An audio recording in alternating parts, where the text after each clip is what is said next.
রাতে ঘটল অবিশ্বাস্য ঘটনা। আমেরিকার দোসর মীর জাফর কুয়েতের বিভিন্ন মার্কিন ঘাঁটিতে রীতিমতো আলোর গতিতে নেমে আসলো ইরানি মিসাইল আর ড্রোন, যেখানে দেখা যাচ্ছে আঁচড়ে পড়েছে একের পর এক ইরানের ভয়ঙ্কর সব ব্যালিস্টিক মিসাইল আর ড্রোন। আঘাতে চূর্ণ বিচূর্ণ হয়েছে ষড়যন্ত্রের কাশিমবাজার খ্যাত মার্কিন আস্তানা। ধোঁয়া আর ধ্বংসস্তূপে ঢেকে গেছে কুয়েতের আকাশ। আতঙ্কে ছোটাছুটি করছেন মানুষ। একযোগে শত্রু আমেরিকার একাধিক ঘাঁটিতে আঘাত এনে ইরান জানিয়ে দিল প্রতিক্রিয়া হবে সীমাহীন। তেহরান বলছে তাদের বিরুদ্ধে যে কোনো বেইমানির জবাব হবে আরো ভয়ঙ্কর। শুধু হরমুজের তলদেশে সাবমেরিনের গর্জন নয়, নিজের আকাশসীমায় শত্রুকে ভ্যানিশ করতে ভয়ঙ্কর হাতিয়ার সেট করেছে মধ্যপ্রাচ্যের দাবার বোর্ডের পাকা খেলোয়াড় ইরান। মার্কিন যুদ্ধ বিমানকে তছনছ করতে আকাশে মিসাইলের ফাঁদ পেতে ঘাপটি মেরে আছেন খামেনির যোদ্ধারা। হরমুজ প্রণালীর উত্তপ্ত সংঘাতের মধ্যেই আলোচনার কেন্দ্রবিন্দুতে উঠে এসেছে ইরানের কৌসার 222 নামের ভয়ঙ্কর এক মিসাইল সিস্টেম। ইরানের সামরিক শক্তির কাছ থেকে আর যেন রেহাই নেই যুক্তরাষ্ট্র ও ইসরায়েলের। ইরান অর্জন করে ফেলেছে সেই শক্তি যাকে ঘিরে ভয় পায় ইহুদিবাদীরা। তবে কি পারমাণবিক ইস্যুতে যুক্তরাষ্ট্রকে পরিষ্কার বার্তা জানিয়ে দিল ইরান? জানা গেছে মাত্র একদিনের মাঝে মধ্যপ্রাচ্যে থাকা যুক্তরাষ্ট্রের কমপক্ষে 18টি সামরিক ঘাঁটিতে মিসাইলের আগুন ছড়িয়েছে ইরান, যার কারণে এক প্রকার কাবু হয়েছে ইহুদিবাদীরা। শুধু তাই নয়, যুক্তরাষ্ট্রের নতুন আগ্রাসনের মুখে হরমুজ প্রণালী দিয়ে সকল ধরনের জাহাজ চলাচলের উপরও নতুন করে নিষেধাজ্ঞা জারি করেছে তেহরান। তাহলে কি মধ্যপ্রাচ্যে আর টিকবে না যুক্তরাষ্ট্রের সাম্রাজ্যবাদ? প্রশ্ন হলো, ইরানের সামরিক শক্তির কাছে কি তবে মাথা নত করতে চলেছে ইহুদিবাদীরা? এবার ইরানের ক্ষেপণাস্ত্র হামলায় কিয়ামত শুরু হলো ইসরায়েল ও যুক্তরাষ্ট্র সহ মধ্যপ্রাচ্যের দেশগুলোতে। ইরান ক্ষেপাটে হয়ে একের পর এক ভয়ঙ্কর ড্রোন ও ক্ষেপণাস্ত্র হামলা চালাচ্ছে ইসরায়েলে। দর্শকদের অনুরোধ করবো একটা মুহূর্ত না টেনে সম্পূর্ণ ভিডিওটি মনোযোগ সহকারে দেখতে থাকুন। আমরা বেশি কথা না বাড়িয়ে সরাসরি দেখে আসবো কাঙ্ক্ষিত সব ভিডিওগুলো। তবে তার আগে বলবো, যারা প্রতিনিয়ত আপডেট খবর দেখতে চান তারা অবশ্যই আমাদের ইউটিউব চ্যানেলটি সাবস্ক্রাইব করে পাশের বেল আইকন অন করে দিবেন পরবর্তী ভিডিওর আপডেট সবার আগে দেখার জন্য। আর যারা আগে থেকেই সাবস্ক্রাইব করে রেখেছেন তাদেরকে অসংখ্য অসংখ্য ধন্যবাদ। দর্শক, আপনারা কি কোন জায়গা থেকে ভিডিওটি দেখছেন অবশ্যই কমেন্ট করে জানিয়ে দিবেন।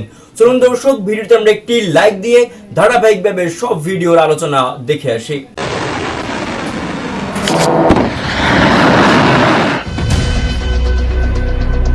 রাতে ঘটল অবিশ্বাস্য ঘটনা। আমেরিকার দোসর মীর জাফর কুয়েতের বিভিন্ন মার্কিন ঘাঁটিতে রীতিমতো আলোর গতিতে নেমে আসলো ইরানি মিসাইল আর ড্রোন, যেখানে দেখা যাচ্ছে আঁচড়ে পড়েছে একের পর এক ইরানের ভয়ঙ্কর সব ব্যালিস্টিক মিসাইল আর ড্রোন। আঘাতে চূর্ণ বিচূর্ণ হয়েছে ষড়যন্ত্রের কাশিমবাজার খ্যাত মার্কিন আস্তানা। ধোঁয়া আর ধ্বংসস্তূপে ঢেকে গেছে কুয়েতের আকাশ। আতঙ্কে ছোটাছুটি করছেন মানুষ। একযোগে শত্রু আমেরিকার একাধিক ঘাঁটিতে আঘাত এনে ইরান জানিয়ে দিল প্রতিক্রিয়া হবে সীমাহীন। তেহরান বলছে তাদের বিরুদ্ধে যে কোনো বেইমানির জবাব হবে আরো ভয়ঙ্কর। কাতার, কুয়েত, আমিরাত, বাহরাইন সবখানে এখন বাড়তি নিরাপত্তা। বিশ্লেষকদের মতে এটি কেবল প্রতিশোধ নয়, শক্তি প্রদর্শনও। বহুমাত্রিক ক্ষেপণাস্ত্র ও ড্রোন সক্ষমতার বার্তা ছড়িয়ে দিয়েছে ইরান। এখন প্রশ্ন, এই আগুন কি সীমিত থাকবে নাকি পুরো অঞ্চলকে টেনে নেবে দীর্ঘ সংঘাতে? বিশ্ব তাকিয়ে মধ্যপ্রাচ্যের দিকেই। বিশ্বাসঘাতক কুয়েতের ডেরায় একযোগে আঘাত এনেছে মধ্যপ্রাচ্যের সিংহ ইরান। দেশটির আকাশসীমা ভেদ করে গত 48 ঘন্টায় তাণ্ডব চালিয়েছে অন্তত 24টি ইরানি ড্রোন। তবে কয়েকটি ড্রোনকে প্রতিহত করার দাবি করেন মুখপাত্র মেজর জেনারেল সৌদ আব্দুল আজিজাল ওতাইবি। এসব ঘটনায় কোনো প্রাণহানি না ঘটলেও অনেক ক্ষয়ক্ষতির ঘটনা ঘটেছে বলেও জানান তিনি। অন্যদিকে উত্তেজনার আরেকটি বড় কেন্দ্র হয়ে উঠেছে ওমান উপসাগর। সেখানে গিনি বিসাউয়ের পতাকাবাহী জলবেরি নামের একটি জাহাজে হামলার ঘটনা ঘটেছে। যুক্তরাষ্ট্রের সেন্ট্রাল কমান্ড বা সেন্টকম জানিয়েছে মার্কিন নিষেধাজ্ঞা ও অবরোধ উপেক্ষা করে জাহাজটি ইরানের তেল পরিবহনের চেষ্টা করছিল। সেই কারণেই জাহাজটির বিরুদ্ধে অভিযান চালানো হয়েছে বলে দাবি করেছে তারা। সেন্টকমের তথ্য অনুযায়ী চলতি সপ্তাহে ওমান উপসাগরে মার্কিন বাহিনীর অভিযানের শিকার হওয়া তৃতীয় জাহাজ এটি। এর আগে মারিফেক্স এবং সেত্তেবেলো নামের আরও 2টি জাহাজে হামলা চালানো হয়।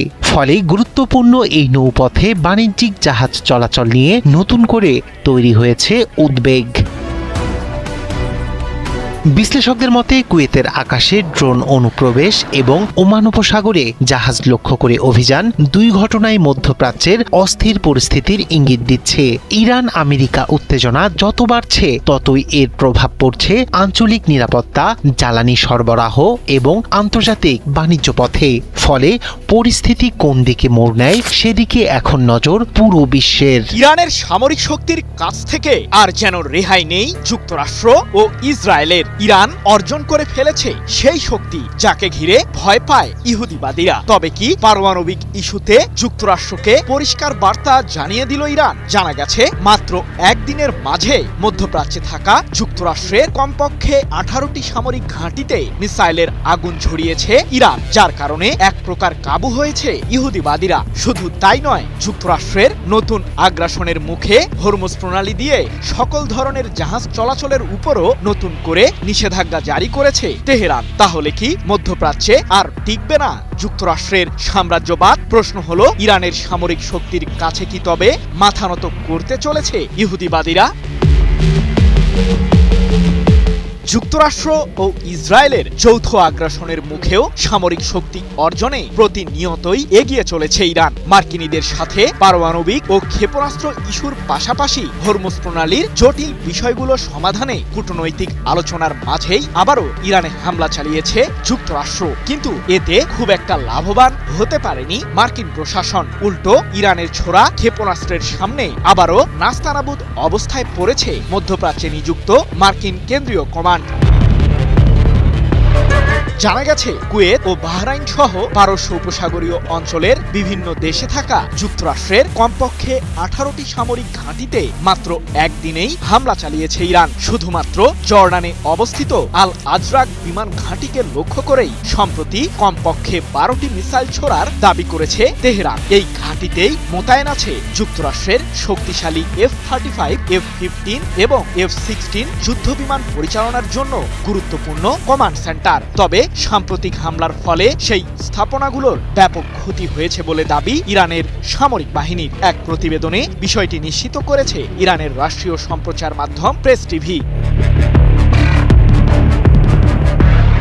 যদিও ইরানের পাল্টা হামলার মুখে যুদ্ধের ময়দানে টিকতে না পেরে তড়িঘড়ি করে সামরিক সংঘাত বন্ধের ডাক দেন মার্কিন প্রেসিডেন্ট ডোনাল্ড ট্রাম্প। তবে এ যাত্রায় মার্কিনীরা কিছুটা রক্ষা পেলেও ভবিষ্যতে যে আর রেহাই পাবে না তারা, সেটি ভালোভাবেই বুঝিয়ে দিয়েছে ইরান। এ প্রসঙ্গে ইরানের সর্বোচ্চ প্রতিরক্ষা বাহিনী IRGC এক বিবৃতিতে জানিয়েছে, ইহুদিবাদীদের যে কোনো নতুন আগ্রাসনের তাৎক্ষণিক ও বেদনাদায়ক জবাব দিতে সর্বোচ্চ প্রস্তুতিতে তেহরান। শত্রুপক্ষের সামরিক গতিবিধির দিকে তীক্ষ্ণ দৃষ্টি রেখেছি আমরা। অস্ত্রের ট্রিগারে আঙুল রেখেছে আমাদের সামরিক বাহিনী। যে কোনো মুহূর্তে আবারও ছুটে চলবে আমাদের শক্তিশালী সমরাস্ত্রের বহর। এদিকে ইরানকে ঘিরে যুক্তরাষ্ট্রের নতুন আগ্রাসনের মুখে আরেক বিপত্তির সম্মুখীন হয়েছেন ট্রাম্প। হরমুজ প্রণালীতে এতদিন উত্তেজনার মাত্রা কিছুটা কম বিরাজ করছিল, কিন্তু হঠাৎ করেই সম্প্রতি ইরানের বিরুদ্ধে আচমকা হামলা চালায় যুক্তরাষ্ট্র, আর এতেই পরিস্থিতি বদলে যায়। ইরান জানিয়ে দেয়, মার্কিন আগ্রাসনের কারণে আবারও হরমুজ প্রণালী দিয়ে সব ধরনের জাহাজ চলাচলের উপর নিষেধাজ্ঞা জারি করছে তেহরান। সেই সাথে কৌশলগত এই জলপথকে ঘিরে যুক্তরাষ্ট্র আবারও হুমকি সৃষ্টির পায়তারা করলে মধ্যপ্রাচ্যে থাকা মার্কিনীদের স্থাপনাগুলোকে নরকে পরিণত করবে ইরান। তবে এখন কি করবেন ট্রাম্প? পারমাণবিক ইস্যুতে যুক্তরাষ্ট্রের সকল দাবি মেনে নিয়েছে ইরান। সেই সাথে চূড়ান্ত যুদ্ধবিরতির জন্য চুক্তির প্রায় দ্বার প্রান্তে যুক্তরাষ্ট্র, এমনটি দাবি করেছিলেন মার্কিন প্রেসিডেন্ট ট্রাম্প। তবে তার এই মিথ্যা দাবির বিরুদ্ধে পাল্টা প্রতিক্রিয়াও জানিয়েছে তেহরান। মার্কিনীদের সাথে কোনো কিছুই চূড়ান্ত হয়নি এমনটি জানিয়ে ইরানের পররাষ্ট্র মন্ত্রণালয়ের মুখপাত্র ইসমাইল বাঘাই বলেছেন, যুক্তরাষ্ট্রের সাথে সমঝোতার জন্য অনেক বিষয়ই আমরা একমত পোষণ করেছি, কিন্তু মার্কিন প্রশাসনের কিছু অতিরিক্ত দাবির কারণে চূড়ান্ত চুক্তি এখনো হচ্ছে না। আমরা পারমাণবিক ও ক্ষেপণাস্ত্র ইস্যুতে সর্বদাই রেড লাইন অনুসরণ করেই যাব, অর্থাৎ এসব কার্যক্রম থেকে পিছু না হটার বার্তাই ওয়াশিংটনকে দিয়েছে তেহরান। 12 জুন এক প্রতিবেদনে বিষয়টি নিশ্চিত করেছে ব্রিটিশ সংবাদ মাধ্যম BBC।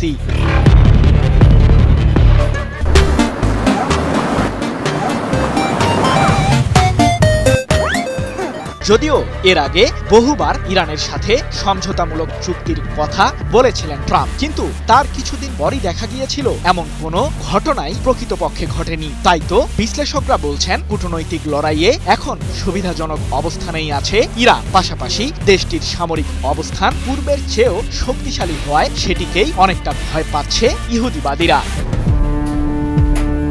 শুধু হরমুজের তলদেশে সাবমেরিনের গর্জন নয়, নিজের আকাশ সীমায় শত্রুকে ভ্যানিশ করতে ভয়ঙ্কর হাতিয়ার সেট করেছে মধ্যপ্রাচ্যের দাবার বোর্ডের পাকা খেলোয়াড় ইরান। মার্কিন যুদ্ধ বিমানকে তছনছ করতে আকাশে মিসাইলের ফাঁদ পেতে ঘাপটি মেরে আছেন খামেনির যোদ্ধারা।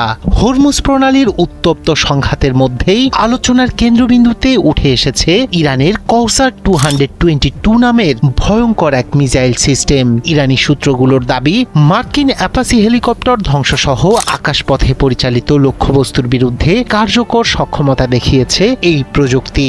এর মধ্যেই অস্ত্রটির সক্ষমতা, মোতায়েন কৌশল এবং হরমুজে এর সম্ভাব্য ভূমিকা নিয়ে বাড়ছে কৌতূহল। বিশ্লেষকদের ধারণা, মধ্যপ্রাচ্যের সামরিক ভারসাম্যে নতুন এক সমীকরণ যোগ করতে যাচ্ছে এই অস্ত্র। হরমুজ প্রণালীর উত্তপ্ত জলসীমায় এক রহস্যময় সংঘর্ষ ঘিরে নতুন করে মুখোমুখি অবস্থানে আমেরিকা ও ইরান। ইরানপন্থী সূত্রগুলোর দাবি, ইসলামী বিপ্লবী গার্ড বাহিনীর দ্রুতগতির গানবোট থেকে ছোড়া অত্যাধুনিক কৌসার 222 মিসাইলের আঘাতে ক্ষতিগ্রস্ত হয় একটি মার্কিন AH-64 অ্যাপাসি হেলিকপ্টার। ঘটনাটি ঘিরে নতুন মোড় নিয়েছে মধ্যপ্রাচ্যের নিরাপত্তা পরিস্থিতি। ডিফেন্স সিকিউরিটি এশিয়ার প্রতিবেদন বলছে, হরমুজ প্রণালীতে আইআরসিসির টহলরত দ্রুতগতির নৌযানগুলোর কাছাকাছি অবস্থান করছিল মার্কিন অ্যাপাসি হেলিকপ্টার। তখন কৌসার 222 মিসাইল ব্যবহার করে হেলিকপ্টারগুলো লক্ষ্যবস্তু করা হয়। একাধিক হেলিকপ্টার আঘাতপ্রাপ্ত হওয়ার দাবি করা হলেও অন্তত একটি অ্যাপাসি সাগরে বিধ্বস্ত হওয়ার প্রমাণ মিলেছে। 2025 সালে গ্রেট প্রফেট 19 সামরিক মহড়ায় প্রথমবারের মতো প্রকাশ্যে আনা হয় এই ক্ষেপণাস্ত্র। এটি একটি স্বল্প পাল্লার নৌভিত্তিক আকাশ প্রতিরক্ষা ক্ষেপণাস্ত্র, যা বিশেষভাবে হেলিকপ্টার, ড্রোন এবং নিচু উচ্চতায় উঠতে থাকা লক্ষ্যবস্তু ধ্বংসের জন্য তৈরি করা হয়েছে। এর কার্যকর পাল্লা প্রায় 17 কিলোমিটার। সামরিক বিশ্লেষকদের মতে কৌসার 220-র সবচেয়ে গুরুত্বপূর্ণ বৈশিষ্ট্য হল এর দ্বৈত নির্দেশনা ব্যবস্থা। এতে ব্যবহৃত হয় রাডার এবং অপটিক্যাল ট্র্যাকিং প্রযুক্তি। ফলে লক্ষ্যবস্তু শনাক্ত করার পর ইলেকট্রনিক জ্যামিং এর মধ্যেও কার্যকর থাকতে পারে এটি। বিশেষ করে সমুদ্রপৃষ্ঠের কাছাকাছি উঠতে থাকা হেলিকপ্টার ও ড্রোন মোকাবিলায় দুর্দান্তভাবে কাজ করে এই মিসাইল সিস্টেম। কৌসার 220-কে শাহেদ ড্রোনের সাথে তুলনা করেন অনেকেই। শাহেদ আক্রমণ চালায় আর কৌসার 222 প্রতিরক্ষা দেয়। অ্যাপাসি ধ্বংসের ঘটনা একটি বিষয় স্পষ্ট করেছে, হরমুজ প্রণালীর মতো সংকীর্ণ ও কৌশলগত জলপথে এখন ছোট নৌযানেও এমন অস্ত্র মোতায়েন করা যাচ্ছে যা বিশ্বের সবচেয়ে উন্নত সামরিক শক্তিগুলোর বিমান চলাচলের জন্য নতুন চ্যালেঞ্জ তৈরি করতে পারে বলে মনে করছেন সামরিক বিশেষজ্ঞরা। হোয়াইট হাউসের ওভাল অফিস থেকে খোদ মার্কিন প্রেসিডেন্ট ডোনাল্ড ট্রাম্প এক অবিশ্বাস্য ঘোষণা দিয়ে গোটা বিশ্বকে তাক লাগিয়ে দিয়েছেন। কয়েকদিন ধরে চলা মুহুর্মুহু বিমান হামলা, হরমুজ প্রণালীর অবরুদ্ধ দশা আর বিশ্ববাজারে তেলের মূল্যের রেকর্ড উল্লঙ্ঘনের পর হঠাৎ করেই পাশা উল্টে গেছে। ট্রাম্প বুক ফুলিয়ে সাংবাদিকদের জানিয়ে দিয়েছেন, ইরানের সঙ্গে এক ঐতিহাসিক এবং বিশাল সমঝোতায় পৌঁছে গেছে মার্কিন যুক্তরাষ্ট্র। এই যুদ্ধ আর সামনে এগোচ্ছে না, বরং কয়েক মাসের রক্তক্ষয়ী উত্তেজনার অবসান ঘটতে যাচ্ছে ইউরোপের কোনো এক শান্ত শহরতলিকে সাক্ষী রেখে। এই নাটকের ক্লাইম্যাক্সটা তৈরি হয়েছিল ট্রাম্পেরই এক হুঙ্কারে, যেখানে তিনি বলেছিলেন ইরানকে বৃহস্পতিবার রাতে এমন চরম আঘাত করা হবে যা তারা কখনো ভাবতেও পারেনি। কিন্তু খাদের কিনারা থেকে বিশ্বকে ফিরিয়ে এনে ট্রাম্প তার সামাজিক যোগাযোগ মাধ্যমে ঘোষণা করেন, ইরানের সর্বোচ্চ নেতৃত্বের সবুজ সংকেত চলে এসেছে, আর সে কারণেই শেষ মুহূর্তে মধ্যরাতে উড্ডয়নের জন্য প্রস্তুত মার্কিন বোমারু বিমানগুলোর চাকা থামিয়ে দেওয়ার নির্দেশ দেন খোদ কমান্ডার ইন চিফ। তবে ট্রাম্পের এই শান্তি চুক্তির পেছনে পর্দার আড়ালে চলেছে এক বিশাল ভূ রাজনীতির খেলা, যা মধ্যপ্রাচ্যের ইতিহাসে আগে কখনো দেখা যায়নি। ট্রাম্প নিজেই স্বীকার করেছেন, এই চুক্তি চূড়ান্ত করার আগে তিনি ইসরায়েলের প্রধানমন্ত্রী বেনিয়ামিন নেতানিয়াহু থেকে শুরু করে কাতার, সংযুক্ত আরব আমিরাত, সৌদি আরব, বাহরাইন এবং কুয়েতের রাষ্ট্রপ্রধানদের সঙ্গে দফায় দফায় ফোনে কথা বলেছেন। অর্থাৎ পুরো মধ্যপ্রাচ্যের খোলনলচে বদলে দেওয়ার এক মহাপরিকল্পনা নিয়ে এই শান্তির টেবিল সাজানো হয়েছে। সবচেয়ে বড় যেই চমক এই চুক্তিতে রয়েছে তা হলো পারমাণবিক অস্ত্রের সেই পুরনো এবং চিরস্থায়ী জুজু।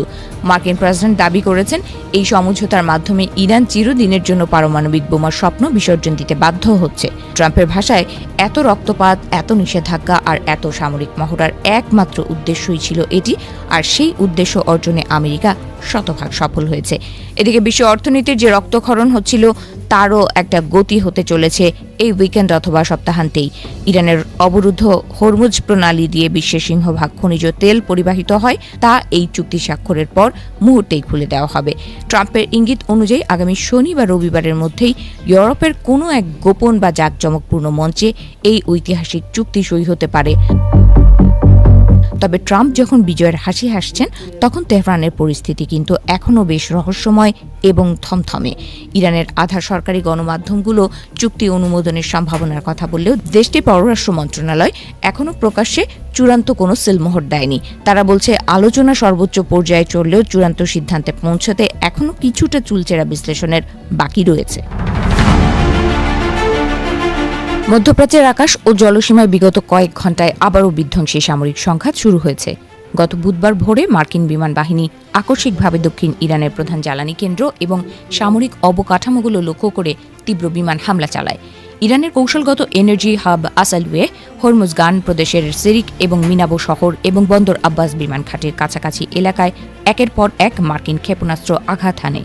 এমনকি রাজধানী তেহরানের পশ্চিমাঞ্চলেও বিস্ফোরণের শব্দ শোনা যায়। মার্কিন বাহিনীর এই আকস্মিক হামলার জবাবে নজিরবিহীন পাল্টা হামলা চালিয়েছে ইরান। মধ্যপ্রাচ্যে থাকা অন্তত 18টি মার্কিন স্থাপনায় তীব্র ক্ষেপণাস্ত্র হামলা চালিয়েছে দেশটি।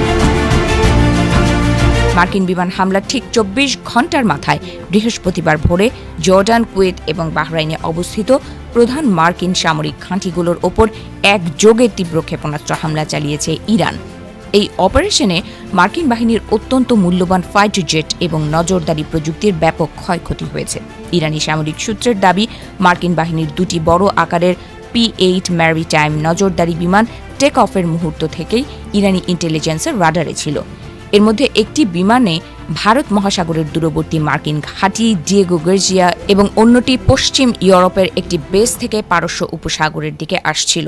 বিমান দুটি যখন বাহরাইনের শেখ ইসা বিমান ঘাঁটি এবং কুয়েতের আলী আল সালিম বিমান ঘাঁটিতে অবতরণ করে, ঠিক সেই সুনির্দিষ্ট মুহূর্তেই ইরানের নিখুঁত নিশানাভেদী ব্যালিস্টিক ক্ষেপণাস্ত্র গিয়ে সেগুলোকে রানওয়েতেই ধ্বংস করা হয়।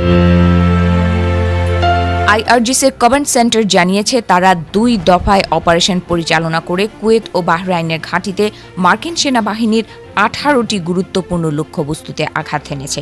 জর্ডানের আল আজরাক বিমান ঘাঁটি ও এর নিয়ন্ত্রণ কক্ষ লক্ষ্য করে 12টি ব্যালিস্টিক মিসাইল ছোড়া হয়, যার ফলে সেখানে মোতায়েন থাকা বিপুল সংখ্যক মার্কিন F-35, F-15 এবং F-16 যুদ্ধ বিমান সম্পূর্ণ অচল হয়ে পড়ে। এছাড়া বাহরাইন ভিত্তিক মার্কিন 5ম নৌবহরের সদর দফতরেও হামলা চালিয়েছে ইরান।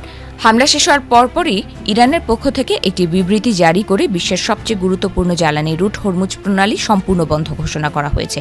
বিবৃতিতে বলা হয়, মধ্যপ্রাচ্যে যুক্তরাষ্ট্রের উস্কানি ও নিরাপত্তাহীনতার কারণে এই মুহূর্ত থেকে তেলবাহী ট্যাঙ্কার ও বাণিজ্যিক জাহাজ সহ যে কোনো ধরনের জলযান চলাচল নিষিদ্ধ। কোনো জাহাজ এই নিষেধাজ্ঞা অমান্য করার চেষ্টা করলে তাতে সরাসরি ক্ষেপণাস্ত্র হামলা চালানো হবে।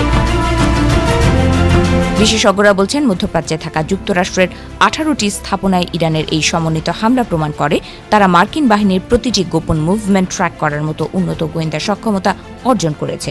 যুক্তরাষ্ট্রের মতো সুপার পাওয়ারের বিরুদ্ধে তীব্র লড়াইয়ের মাধ্যমে ইরান ধীরে ধীরে নিজেদের অন্যতম পরাশক্তি হিসেবে প্রতিষ্ঠিত করছে বলে মনে করা হচ্ছে। মধ্যপ্রাচ্যের আকাশে কি সত্যি শান্তির আলো দেখা যাচ্ছে, নাকি শেষ মুহূর্তে আবারও জ্বলে উঠবে যুদ্ধের আগুন? মাত্র কয়েকদিন আগেও হরমুজ প্রণালী জুড়ে ক্ষেপণাস্ত্র, ড্রোন আর পাল্টাপাল্টি হামলার খবরে কাঁপছিল বিশ্ব।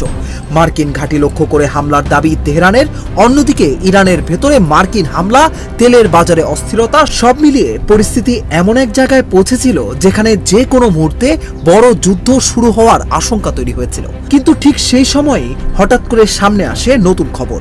মার্কিন প্রেসিডেন্ট ডোনাল্ড ট্রাম্প দাবি করেছেন ইরানের সঙ্গে যুদ্ধ শেষ করার জন্য একটি বড় সমঝোতা প্রায় চূড়ান্ত। এমনকি তিনি বলেছেন পরিকল্পিত সামরিক অভিযানও বাতিল করা হয়েছে এবং খুব শিগগিরই চুক্তি স্বাক্ষরের অনুষ্ঠান হতে পারে। শুনতে মনে হচ্ছে সবকিছু শেষ, কিন্তু আসল নাটকের শুরু এখানে। তেহরান এখনো ট্রাম্পের মতো আত্মবিশ্বাসী নয়। ইরানের পররাষ্ট্র মন্ত্রণালয় বলছে আলোচনায় অগ্রগতি হয়েছে ঠিকই, খসড়া চুক্তিও প্রায় প্রস্তুত, কিন্তু গুরুত্বপূর্ণ কিছু বিষয়ে এখনো কোনো চূড়ান্ত সমাধান হয়নি। সবচেয়ে বড় বিরোধের জায়গা ইরানের পারমাণবিক কর্মসূচি। ওয়াশিংটন এবং ইসরায়েল চাইছে ইরান সমৃদ্ধ ইউরেনিয়ামের মজুদ ছেড়ে দিক এবং ক্ষেপণাস্ত্র কর্মসূচির গুরুত্বপূর্ণ অংশ সীমিত করুক, কিন্তু ইরান বলছে নিজস্ব ভূখণ্ডে ইউরেনিয়াম সমৃদ্ধ করার অধিকার তারা ছাড়বে না। অর্থাৎ যে ইস্যু নিয়ে এতদিনের সংঘাত, সেই মূল প্রশ্নেই এখনো দুই পক্ষের অবস্থান এক নয়। আরেকটি বড় বিরোধের কেন্দ্রবিন্দু হরমুজ প্রণালী। যুদ্ধের সময় ইরান কার্যত এই রুটের ওপর কঠোর নিয়ন্ত্রণ প্রতিষ্ঠা করেছিল। এখন তেহরান চাইছে চুক্তির পরেও হরমুজে তাদের বিশেষ কৃতিত্ব বজায় থাকুক, কিন্তু ট্রাম্প প্রশাসন সেই প্রস্তাব মানতে নারাজ। শুধু তাই নয়, ইরান চাইছে বিলিয়ন ডলারের স্থগিত সম্পদ মুক্ত করা হোক, তেল রপ্তানির ওপর নিষেধাজ্ঞা তুলে নেওয়া হোক এবং যুদ্ধের ক্ষয়ক্ষতির জন্য অর্থনৈতিক সুবিধা দেওয়া হোক। অন্যদিকে ওয়াশিংটন এসব দাবির ব্যাপারে এখনো কোনো প্রকাশ্য সম্মতি দেয়নি। এর মধ্যেই ইরানের পররাষ্ট্রমন্ত্রী আব্বাস আরাকচি নতুন বার্তা দিয়েছেন। তার ভাষায়, চুক্তি আগামী কয়েকদিনের মধ্যেই স্বাক্ষর হতে পারে, তবে তিনি সতর্ক করেছেন এই সমঝোতা ভেস্তে দিতে কিছু পক্ষ সক্রিয়ভাবে চেষ্টা করছে। বিশেষ করে ইসরায়েলের দিকে ইঙ্গিত করে তিনি বলেছেন সম্ভাব্য চুক্তি বানচাল করার জন্য অজুহাত খোঁজা হচ্ছে। সবার মনে একটাই প্রশ্ন, আসলে কি শান্তি আসছে, নাকি এটা শুধু আরেকটি বিরতি, যার পর আবারও মধ্যপ্রাচ্যে শুরু হবে নতুন সংঘাত? এই মুহূর্তে যা দেখা যাচ্ছে তা হলো যুদ্ধ থামানোর জন্য একটি কাঠামো তৈরি করা হয়েছে, কিন্তু সেই কাঠামো এখনো পূর্ণাঙ্গ চুক্তিতে রূপ নেয়নি। We're not going to let Iran have a nuclear weapon. Trump বলছেন ডিল প্রায় শেষ, ইরান বলছে আলোচনা এখনো চলছে, আর পুরো বিশ্ব তাকিয়ে আছে পরবর্তী কয়েকদিনে কি ইতিহাসের নতুন শান্তি চুক্তি স্বাক্ষর হবে, নাকি চুক্তির টেবিল ছেড়ে আবারও ফিরে আসবে ক্ষেপণাস্ত্র আর যুদ্ধবিমান। উত্তরটা হয়তো মিলবে খুব শিগগিরই। দর্শক, এতক্ষণ সাথে থাকার জন্য অসংখ্য ধন্যবাদ। ইতিমধ্যে আপনারা ভিডিওর আলোচনা দেখে বুঝতে পেরেছেন আজকের ভিডিওটি কতটা গুরুত্বপূর্ণ। এই বিষয়ে আপনার মূল্যবান মন্তব্য অবশ্যই কমেন্ট করে জানিয়ে দিবেন। দর্শক, আজকের জন্য এতটুকুই ভিডিও ছিল, আর পরবর্তী আপডেট খবর পেতে আমাদের ইউটিউব চ্যানেলটি সাবস্ক্রাইব করে রাখবেন। আল্লাহ হাফেজ।